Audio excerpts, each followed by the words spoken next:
The U.S. connection, there are so many omissions. When I have longer talks, I go into more omissions. But right now, with limited time, I'll mention the U.S. omissions especially, because the U.S. connection is so profoundly important.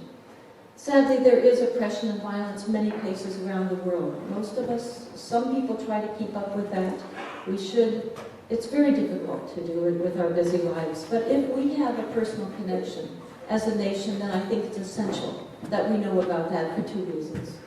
One reason, I believe that if you are impacting somebody else's life, you have the obligation to at least know how you are impacting them.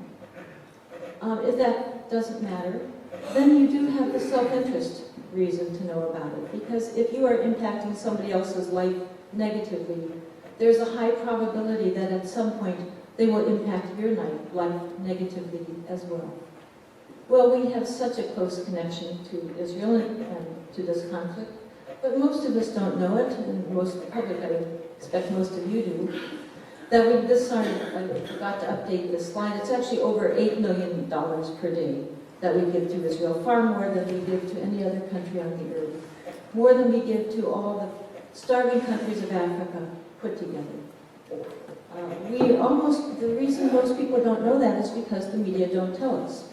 We did a study of the San Francisco Chronicle, 6-month study. During that 6 months, the Chronicle had 251 stories about Israel-Palestine, a great deal of coverage, more than some local topics of significance. So ample coverage, one would think, to report this adequately.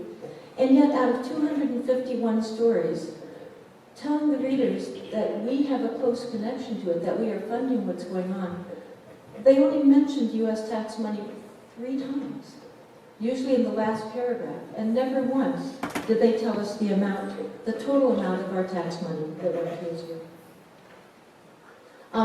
There were other omissions on Capitol Hill in 2003. There was one of the most blue-collar commissions one could have, in which a 4-star admiral who had been chairman of the Joint Chiefs of Staff, accompanied with a retired rear admiral who had been head of the whole legal department for the U.S. Navy. Part of their commission had been Marine General Ray Davis, the highest-ranking Medal of Honor recipient in the United States. They spoke about their findings that the Israeli attack on a U.S. Navy ship had killed or injured 200 Americans. They announced that it was an act of war against the United States, that it had been covered up by order of the White House, the President and the Secretary of Defense. Statements of that gravity made by officials of that high rank on Capitol Hill would normally be headlines, and yet they were not mentioned in the Washington Post, the New York Times, the Wall Street Journal, Fox News, etc. You can get the information in the Congressional Record. That's got it, and the Stars and Stripes newspaper. During much of this time, and when the United Nations was proposing a partition plan that was pushed by Zionists, in which over half of Palestine would be given to another group, the U.S. State Department was opposing it. The Pentagon was opposing it. Consistently, our officials have opposed supporting Zionism with very strong statements that it would have an adverse effect upon American interests, that the kowtowing to a lobby would cause the great dignity of the office of the president to be diminished, that this would hurt it was of strategic importance in the Cold War, that it would damage that it would damage, imperil. This was Dean Acheson, a major statesman, said that supporting Zionism would vastly exacerbate the political problem and imperil not only American, but all Western interests in the Near East. Again, almost none of us know that, because this has not been reported to us. This is some of the most covered up issues of all. Many journalists have tried to give us the facts about this for decades. One of the most significant, if you go to the Britannica, you will read about Dorothy Thompson. One of the most famous, one of the most important female journalists of the 20th century.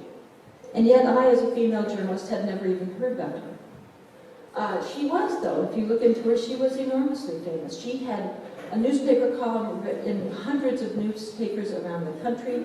She had a radio program that was listened to by tens of thousands, probably hundreds of thousands, perhaps millions of Americans. She was so famous that there was a Broadway play based loosely on her life, in which she was played by Lauren Bacall. There was a Hollywood movie about her in which she was played by Katharine Hepburn. And yet we don't know about her, most of us. I had never heard of her. What happened is that in the early 1950s, she finally discovered she had been a foreign correspondent at various places. She started speaking and writing about what was going on in Palestine. She made a very powerful documentary, it's on our website, called Sands of Sorrow, about Palestinian refugees in the early 1950s. She lost her newspaper column, she lost her radio program, she was erased from history. This has happened again and again and again. I'll go through those quickly, but what is going on? What is going on? The Associated Press, 1 minute left, is the oldest and largest wire service in the world. Their bureau, the control bureau there through which everything is funneled, is in Israel and it's staffed largely by Israeli journalists. I'll tell one last story, I hope within 60 seconds, that tells us what's going on. Some of us remember the Vietnam War, a tragic war like all wars. And in this case, we finally ended it largely, I feel, because we saw some of those images that really were going on then. I think some of us will always remember those images. Well, the media are getting those images. I just quickly went through them. They're too sad to see.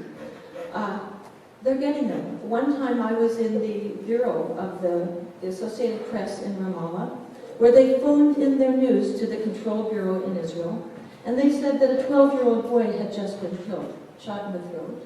He had been throwing stones at an armored Israeli patrol 300 meters away, and he had been killed. That night, I didn't usually stay in such nice hotels, but I stayed in a hotel that night by happenstance that had TV, and I could watch CNN that had story after story that kept repeating about Israel, but no mention of this little boy who had just been killed. I finally called up, this was difficult, I called up the CNN bureau, the headquarters in London, and I said, I have a news tip for you. A little boy was just killed in Nablus. And the woman at the other end of the phone said, I know, I've seen the footage. They're seeing the footage, but we're not seeing it. When we see the footage, I think, we'll do something about it. We'll end this carnage. If we had known that, this is all of the children that have been killed. It's only through 2008, we have a more recent version on our website. If we had stopped the killing in the first year, none of the rest of it would have happened. All those Israeli children, all those Palestinian children would still be alive. But now there are children that are still alive, that we can keep alive.